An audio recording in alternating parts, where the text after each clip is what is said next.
Let's talk about what nobody wants to talk about. Who here has ever failed? Who's here has failed miserably at something you wanted to achieve? When you failed, why did you fail? Didn't have enough time, didn't have the right technology, didn't have the money, didn't have the contacts, had the wrong people. The people said we had the wrong leader.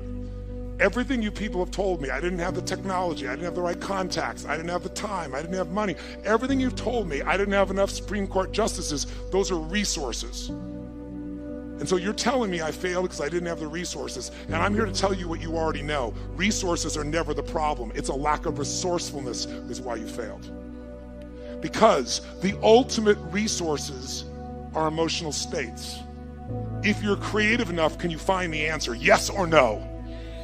If you're determined enough, can you find the breakthrough? Yes or no? If you're passionate and loving enough, can you get someone to help you? Yes or no? If there's no way that you're committed, can you find the money even if you don't have it? Yes or no? So I said creativity, decisiveness, passion, honesty, sincerity, love. These are the ultimate human resources.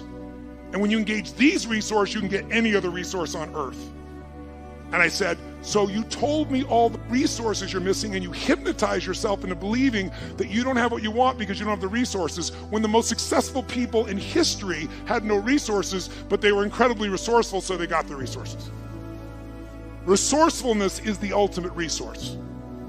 And if you don't have what you want, stop telling yourself the story because you don't have the money, you don't have the time. That's bullshit. It's because you haven't committed yourself where you would burn your boats. If you want to take the fucking island, burn your fucking boats, and you will take the island, because people, when they're going to either die or succeed, tend to succeed. But most of us give ourselves a way out, and that's why we don't have what we want. So if you and I really want to know what's going to take to get your dream and make it real, it's to stop all the things you told yourself that aren't. And I'm here to tell you what I said at the top of our discussion. 80% of success is psychology and 20% is mechanics. That's true of running your business. That's true of your intimate relationship. That's true of your body. That's true in your level of happiness.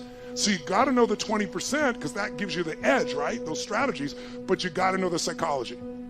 If you're in business right now, there's a few things. The chokehold on the growth of your business is you. It is not your people. It is the leader of this organization. The leader is the chokehold, and the chokehold comes in one of two forms. Your psychology. You think you've tried everything. You've tried everything but what fucking works. Or it's a skill that you're missing. Like you really are incredible at writing code, but you don't know shit about accounting and finance, and it's eating your business alive. Because I gotta tell you, 96% of all businesses in a 10-year period of time go under. Only 4% make it. By the way, make it doesn't mean that you succeed and have any money. It just means you're still standing. 4%. And by the way, after 10 years, you're set, right? There's no more challenges. If you got in a business and you're in it right now, I love you, I respect you as a brother or sister, and I know you're a crazy son of a bitch just like me. You have to be. Who gets in a sport where the longer you play, the more likely you die? You're a gladiator if you're in business. A gladiator goes out there and they know every time I go out, I can die, and the longer I stay in the game, the more likely I die, but every day they go out to win. That takes an incredible psychology. But in that psychology, we bump onto limits, and that's what you got to shift. And if your psychology is solid, then you got to say, where are the skills I'm missing? Because that's equally important. If you don't know how to market in the world we're in today, if you don't know the cutting edge of marketing, I'm only here today. I have the privilege to be with you here. I created a brand, and that's why I have the privilege to serve you. But that brand came because I realized early in my career, I can have the best ideas in the world, but they're going to die on my lips unless I can market them, unless I can build a brand. It is the most important thing today because the world is made up of commodities. The world is so competitive. If you're a commodity, if you're a race for the lowest price, you will be out of business within 10 years, probably more like 2 to 5. You have to have something that separates you from everybody else on earth, and until you find out that something, you will be stressed and you will be struggling. But everybody has it, or anybody can create it. That's my expertise. My companies, I started with 0. We do more than 5 billion with a B per year, my companies, combined. How the did you do that when it's not even your focus? We all have a set of belief systems, different kinds of beliefs, about if something happens, then it means something else. So for example, do we have rules for like what people do if they love us? Yes or no? So if a person loves you, then they what? They respect you. And by the way, does this person also then have a set of rules for if you respect them, then you, and they have to look at them a certain way, don't raise your voice. If you respect me, then you don't raise your voice. If you respect me, then you tell me the truth. If you respect me, you follow what I'm saying here?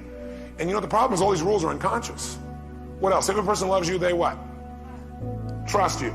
Good. If a person loves you, then they communicate. If a person loves you, then they compromise. Now some people's rules are, never in life do you compromise. To compromise is to give up your integrity. Some people's idea of integrity is if you compromise, then you have no integrity. A lot of us have rules that are absolutely totally unfair to us. For example, my favorite program that I do is all on this destiny technology I developed, where I ask the question constantly, what makes people do what they do?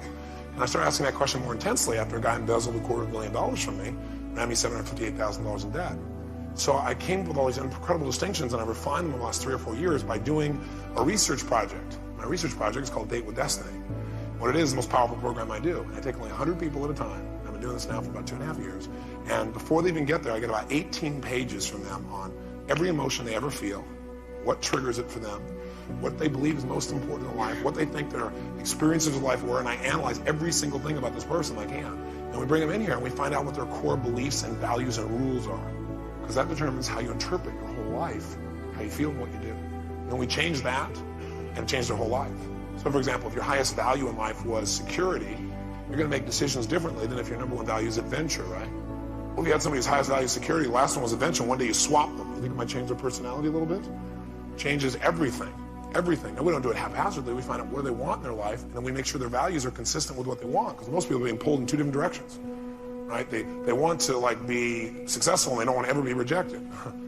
Guess again. And most people are trying to meet 2 masters that can't be met, so they get pulled apart and they sabotage a lot of stuff. But the biggest challenge for people, I think, is their rules. Most people in life have wired their brain where it's really, really hard to feel good. Every upset you've ever had or you ever will have with another human being is a